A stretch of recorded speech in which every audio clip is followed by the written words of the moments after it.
আপনাদের নেত্রী আপনাদেরকে রেখে পালিয়ে গেছেন। আমাদের নেত্রী কিন্তু পালান নাই।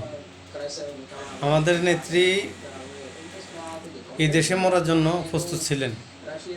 আর এমন দল করছেন, এমন দল করেন আপনারা যে আপনাদের নেত্রী আপনাদেরকে ফালায় থইয়া ভাগছে। তাও কোন দেশে?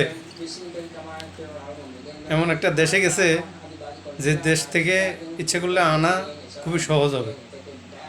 তো যাই হোক, আশা করি আসবে, ওনাকে আনা হবে।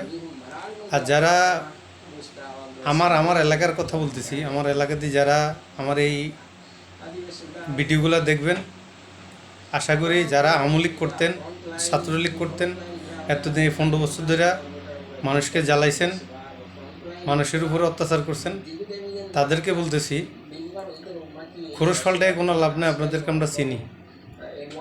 আপনারা জাতির কাছে ক্ষমা চান। যে যে অন্যায় করছেন, অন্যার জন্য ক্ষমা চেয়ে শুধরিয়ে যান। আপনাদেরকে আমরাও ক্ষমা করে দেব।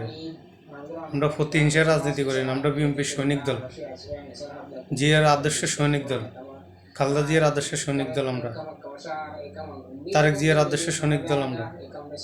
অতএব ভালো থাকেন, সুস্থ থাকেন।